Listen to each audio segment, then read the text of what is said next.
అధికార కూటమిని వైఎస్ జగన్మోహన్ రెడ్డి అనే పేరు ఎంత భయపెడుతుంది అనేటువంటి అంశానికి సంబంధించి గతంలో అనేక రకాల చర్చలు జరిగాయి.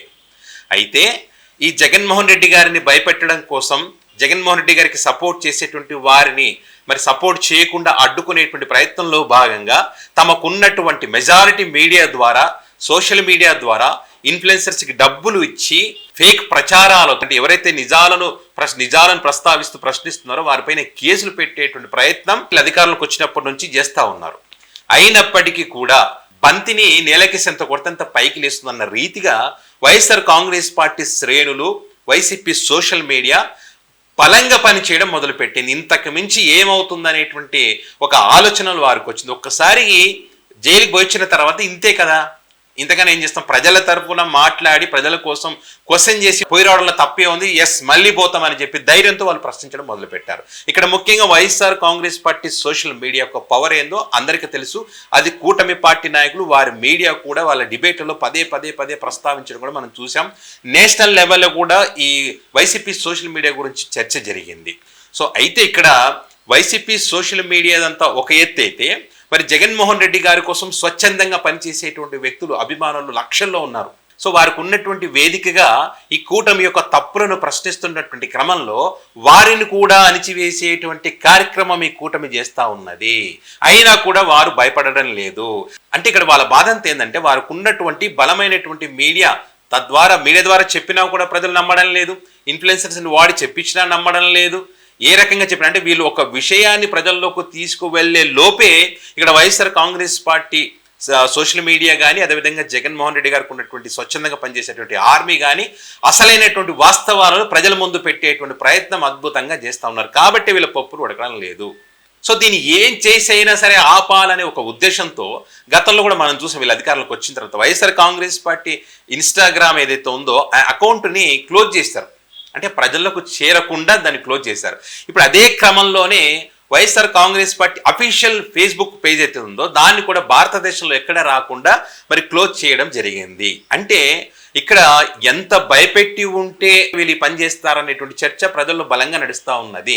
నిజంగానే వైఎస్ఆర్ కాంగ్రెస్ పార్టీ ఫేస్బుక్లో కానీ, వాళ్ళ అఫీషియల్ పేజ్లో కానీ, వాళ్ళ ఆర్మీ కానీ ఏదైనా సమాచారాన్ని పెడుతున్నప్పుడు దానికి సంబంధించి ఆ సమాచారాన్ని చూపించి, ఆ పోస్టును చూపించి వీళ్ళకున్న బలమైన మీడియా ద్వారా ఇదో ఈ పోస్ట్ పెట్టారు, ఇది తప్పు, అసలైన వాస్తవాలు ఇవే అని చెప్పే ప్రయత్నం చేయాలి. కానీ మరి ఇక్కడ ఎందుకని అడ్డుకునే ప్రయత్నం చేస్తూ ఉన్నారంటే అది వాస్తవాలు కాబట్టి, ఆ వాస్తవాల గురించి వీళ్ళు చెప్పే ధైర్యం లేదు కాబట్టి కేసులు పెట్టి అకౌంట్లు క్లోజ్ చేసేటువంటి కార్యక్రమం చేస్తూ ఉన్నారనేది ఆటోమేటిక్గా చర్చ వస్తుంది కదా, డెఫినెట్గా అట్లనే వస్తూ ఉన్నది. అందుకే జగన్మోహన్ రెడ్డి గారు కూడా ఒక సంచలన నిర్ణయం తీసుకున్నారు. ఇక్కడ ప్రతిపక్షాల గొంతు నొక్కుతూ ప్రజాస్వామ్యాన్ని కూని చేసే విధంగా వీళ్ళు ఏదైతే చేస్తూ ఉన్నారో వైఎస్ఆర్ కాంగ్రెస్ పార్టీ మీద దాడి కాదు, ఇది ప్రజాస్వామ్యం పైన, భావస్వేచ్ఛ ప్రకటన పైన దాడిగానే దీన్ని చూడాల్సి వస్తుంది.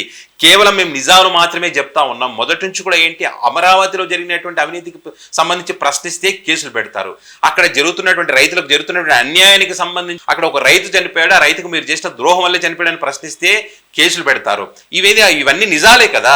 అండ్ అదేవిధంగా డిఎస్సికి సంబంధించి ఇట్లా మొదటి నుంచి ఇప్పటిదాకా జరిగినటువంటి అనేక అంశాలకు సంబంధించి, అవినీతి అక్రమాలకు సంబంధించి ప్రశ్నిస్తుంటేనే మీరు మీ బండారాలు బయటపడుతున్నాయని చెప్పి మీరు కేసులు పెట్టి ఇలాంటి పని చేస్తూ ఉన్నారు. సో ఇవన్నీ ప్రజల్లోకి బలంగా వెళ్తా ఉన్నాయి.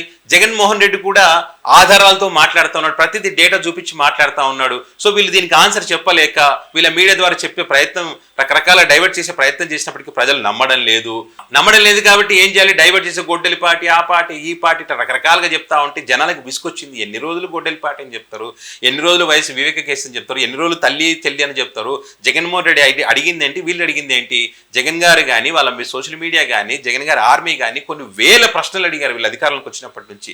వాటికి ఒక్క ఆన్సర్ కూడా ఇవ్వకుండా ప్రతి దానికి వాళ్ళ ఆన్సర్ గొడ్డలి పార్టీ, తల్లి చెల్లి, వివేక కేసు. వీటి గురించి తప్ప వాళ్ళ అఫీషియల్ పేజీలో వేరే ఏదైనా మాట్లాడుతూ ఉన్నారా? నిజంగా మీ ఆయాంలో కంపెనీలు వస్తే కంపెనీల గురించి బ్రహ్మాండంగా చెప్పుకొని తప్పే ఉంది. ఇగో పలానా ఆయాంలో మేము వాళ్ళతో మాట్లాడడం వల్ల ఇది జరిగింది, పలానా జీవో ద్వారా మేము ఆ కంపెనీలకు భూములు ఇచ్చాము, ఇట్లా వాటికి సంబంధించినటువంటి ఆధారాలను చూపిస్తే ప్రజలు నమ్ముతారు. అట్లాంటప్పుడు మీకు గొడ్డలి పార్టీ, ఆ పార్టీ పెట్టాల్సిన అవసరం లే. అంటే విషయం లేనప్పుడే ఇలాంటి పబ్లిసిటీ చేస్తారు. ఇట్లా ప్రజా సమస్యలకు సంబంధించి ప్రశ్నించేటువంటి అంశాలకు మీరు అడ్డుకట్ట వేయాలని చూస్తున్నారు. కాబట్టి వైఎస్ జగన్మోహన్ రెడ్డి గారు కూడా చట్టపరమైనటువంటి రాజ్యాంగబద్ధంగా ఏం చెయ్యాలో వాటిని ఏమాత్రం వెనకడకు వేయకుండా ఖచ్చితంగా ముందలకి వెళ్తాం, మీరు చేస్తున్నటువంటి కుట్రలకు అడ్డుకట్ట వేస్తామని చెప్పి జగన్మోహన్ రెడ్డి గారు చట్టపరంగా ఈ ఫేస్బుక్ పేజ్ని ఏదైతే ఆపారో చట్టపరంగా మరి పోరాటం చేయడానికి నిర్ణయం తీసుకున్నారు. ఇక్కడ జగన్మోహన్ రెడ్డి గారు చట్టపరంగా రాజ్యాంగబద్ధంగా వెళ్ళాలని నిర్ణయం తీసుకుంటే జగన్ గారి ఆర్మీ మాత్రం 175 నియోజకవర్గాలలో ప్రతి గ్రామంలో ఉన్నటువంటి ప్రతి ఇంటికి తిరిగి వీరు చేస్తున్నటువంటి కుట్రలకు సంబంధించి వారి బండారాన్ని బయట పెట్టే ప్రయత్నం చేస్తాం, మీరు ఫేస్బుక్ ఆపొచ్చు, ఇన్స్టా ఆపొచ్చు, ఎక్స్ ఆపొచ్చు, సోషల్ మీడియా సంబంధించి ప్రతి అకౌంట్ని మీరు క్లోజ్ చేయొచ్చు, ఏమైనా చేయొచ్చు, అయినా మా గొంతు అనేటువంటి ఒక ఆయుధం ఉంది, ఈ ఆయుధాన్ని మీరు ఆపలేరని చెప్పి జగన్మోహన్ రెడ్డి గారి కోసం స్వచ్ఛందంగా పనిచేసేటువంటి వ్యక్తులు ఈరోజు చెప్తా ఉన్నారు. ఇప్పటికే కూటమిలో ఒక చర్చ ఉంది. 2 సంవత్సరాలు కష్టాలు పడుతూ జగన్మోహన్ రెడ్డి గారి మీద అనేక ఆరోపణలు చేస్తూ పాలన చేశాము, ఇక 3 సంవత్సరాలు ఇక కష్టము, ఏం చెప్పగలము, ఏం చేయగలము, మన దగ్గర ఉన్నటువంటి వనరులు ఏంటి, మనం ఇచ్చినటువంటి హామీలు నెరవేర్చేటువంటి అవకాశం లేదని వీరికి తెలుసు. కాబట్టి ఏం చేసినా వీటిని ఆపాలనే ప్రయత్నం వీళ్ళు చేస్తూ ఉంటే అంతకు మించి రెట్టింపు ఉత్సాహంతో వైసీపీ శ్రేణులు, జగన్ గారి ఆర్మీ మరి కూటమి యొక్క కుట్రలను బయటపెట్టే కార్యక్రమానికి మరి శ్రీకారం చుట్టబోతా ఉన్నారు. సో దీనంతటికీ కారణం ఏంటంటే వీళ్ళు తీసుకున్నటువంటి నిర్ణయాలే. వీళ్ళు ఎంత ఆపాలని చూస్తే వాళ్ళు అంత ఉత్సాహంగా పనిచేసేటువంటి పరిస్థితి వచ్చింది. ఒక రకంగా వైఎస్ఆర్ కాంగ్రెస్ పార్టీ మరి వారికి రుణపడి ఉంటుందని చెప్పాలి. వైఎస్ఆర్ కాంగ్రెస్ పార్టీలో ఒక కసి పెరిగింది, కొత్త నిర్ణయాలు తీసుకుంటున్నారు, 2029లో గెలిపే లక్ష్యంగా ముందుకు సాగుతున్న పరిస్థితి. సో వాళ్ళు ఫేస్బుక్ ఆపడం వల్ల జరుగుతున్నటువంటి పరిణామాలు మరి దీనికి సంబంధించి మీ అభిప్రాయాన్ని కామెంట్ రూపంలో పెట్టగలరు. Thank you.